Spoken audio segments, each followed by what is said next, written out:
Plastic waste is a growing global crisis, with over 300 million tons produced annually. In Malaysia alone, more than 1 million tons of plastic waste are mismanaged each year, polluting our rivers, ocean, and harming wildlife. Conventional methods like landfilling are unsustainable, contributing to greenhouse gas emissions and environmental damage. In this project, we focuses on addressing the issue of plastic pollution, aligning with Sustainable Development Goals, particularly SDG 12, Responsible Consumption and Production, and SDG 13, Climate Action. By tackling this real-life issue, we aim to explore innovative, sustainable solutions for Malaysia and beyond. Now, what is microbe technology? Microbial technology involves in using microorganisms to develop process or product that benefits industry, agriculture, medicine, and the environment. These include using techniques like microscopy, culturing molecular analysis, PCR, and also 16S rRNA sequencing, and metagenomics to classify and study microbial communities.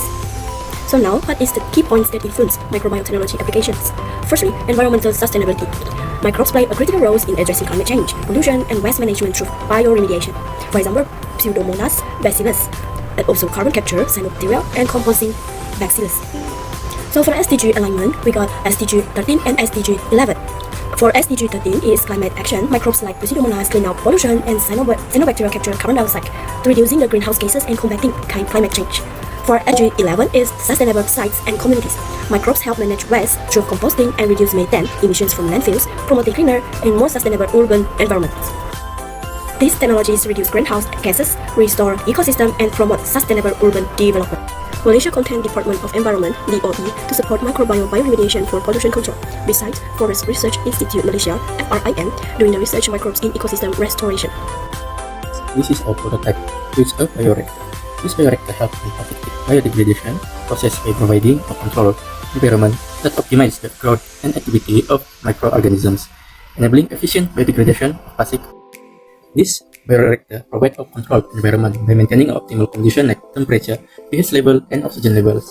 This is where the sensor probe detects the change in pH level, temperature, and oxygen level, and then display in detector monitor. Then, the pH controller, cooling jacket, and steam take place to adjust the temperature, pH level, and oxygen levels to the optimal condition for microbial growth and activities efficiency. The impeller helps in mixing all the medium inside the chamber, while the viewing port helps in observing condition inside the chamber, and the sterile seal prevent from any contamination. The initiating of plastic biodegradation process, microbes will attach to the plastic and convert plastic to carbon dioxide, water, and biomass. This bioreactor optimizes efficiency, which provides a condition that are difficult to achieve in open environment. By acting as a hub for nurturing specialized plastic degrading organisms, the bioreactor facilitates the efficient breakdown of plastic into eco-friendly byproducts, significantly reducing their environmental impact. Next, we will be moving on to the mechanisms of microbial degradations. So basically, the microbial degradations occurs in the bioreactor, and it can be classified into 4 steps, which are attachment, biofragmentation, assimilations, and also mineralization. Firstly, during the attachment stage, the microbes attach to the plastic surface and form biofilms, which can make the surface sticky. This will promote the microbial growth and enzymatic activity.